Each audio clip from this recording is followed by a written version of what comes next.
so lonely, broken angel. I'm so lonely.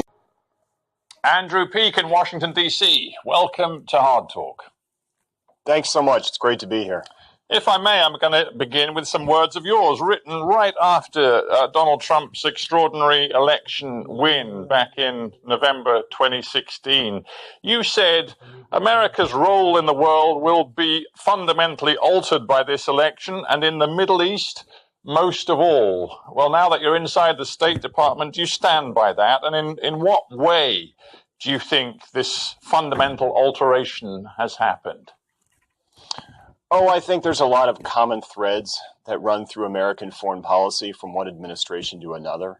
I think one of the alterations that we saw was that in 2016, there was a fundamental choice between a more hawkish foreign policy that for the first time really in a long time was offered by the Democrats and a more restrained foreign policy that was offered by Donald Trump, who sought to conserve American resources while still accomplishing our vital aims, kind of in the wake of the excesses of the Iraq War in 2003, and perhaps the Libyan and Syrian interventions and non-intervention, respectively, in 2011.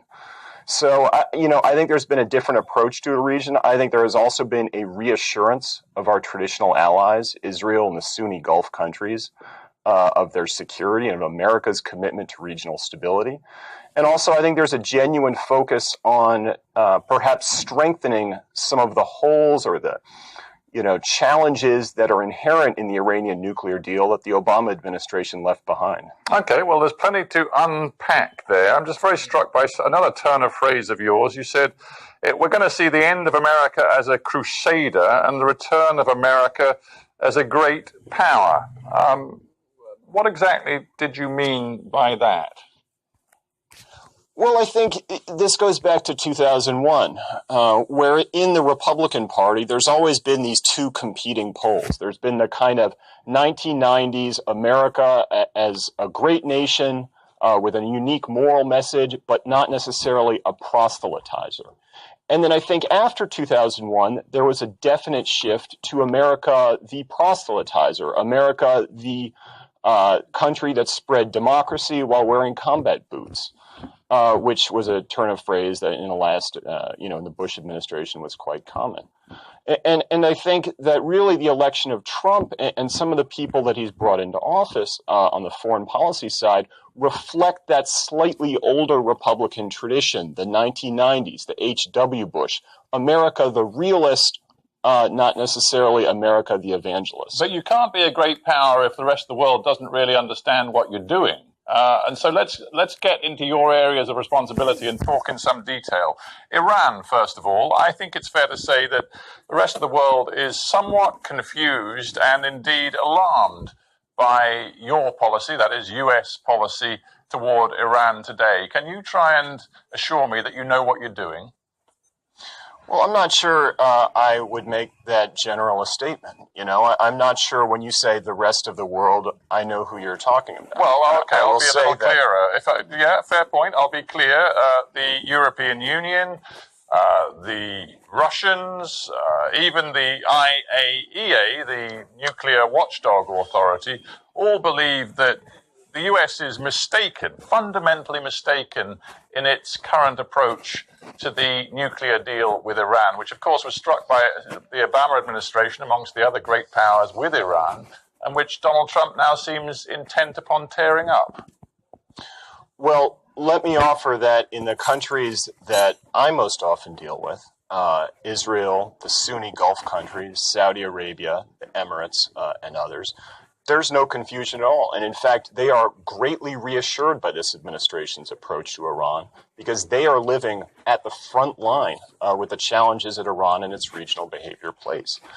From my interactions with the European Union and Western European countries, I would say that I have found great interest in trying to address some of the challenges of the Iranian nuclear deal. Surely what matters, if I may interrupt for a second, surely what matters most is the thinking in those partner countries that you did the deal with Iran with. And of course, that's the Europeans, the Russians.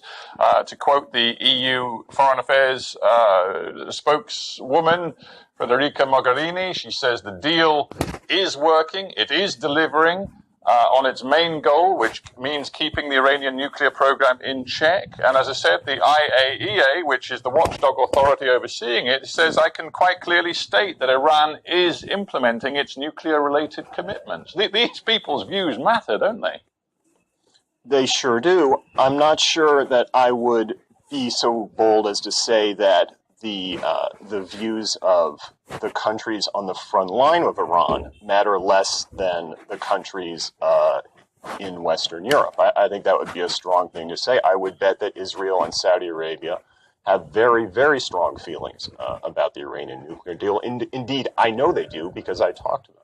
No, well, I know they do too because I read what they say. But nonetheless, the point of that deal was to try to rein in Iran's nuclear program. All of the experts who are given the responsibility of monitoring it say it is working. And I just want to figure out what you think Donald Trump is going to do next. Because again, in terms of my point about confusing signals, we've had Mike Pence recently indicate that, as far as he's concerned, the Trump administration is going to trash the deal. The deal's pretty much over. But we've had other members of the Trump team suggesting, and Rex Tillerson, the Secretary of State, one of them, suggesting that there's much more talking to be done. So what is going on right now? Well, I think the president's been reasonably clear. I think he wants, by May 12th, an agreement with the Europeans that'll address some of the weaknesses that are inherent in the JCPOA, the Iran deal, that we inherited from the Obama administration. These are weaknesses like the linkage between sanctions and inspections, how quickly sanctions come back on if Iran doesn't comply or doesn't comply fully or pushes back on inspections, or on ICBMs. Why does a country make ICBMs if not to carry a nuclear weapon? Thus, shouldn't ICBMs be considered part of a nuclear program? That's a question we're working on with the Europeans also. But the Iranians, in terms of the ballistic missiles, the Iranians on the intercontinental ballistic missiles, the Iranians aren't going to give ground on that. They've made that quite plain. They're not interested in giving new assurances on permanent restrictions on uranium enrichment. So there's really no wiggle room here. And Donald Trump's put himself in the position where he says he won't certify the deal again. He has basically asked the Europeans to do the impossible. And if they can't do the impossible, I just wonder, are you clear, is the United States clear that come May, sanctions will be reintroduced, and as far as the US is concerned, the deal is over? Again, there's a couple of different areas that we're working on. A third one is the sunset clause, right? I think there's broad agreement that it's concerning that some of these safeguards begin to be lost after years 8, 10, and so forth. I will say with the Europeans that there has been great interest in working to strengthen elements of the deal. The president has said, as you note, that he is not going to waive sanctions again. He wants a follow-on agreement with the E3, and I think that's pretty clear. I'm so lonely, broken angel. I'm so lonely.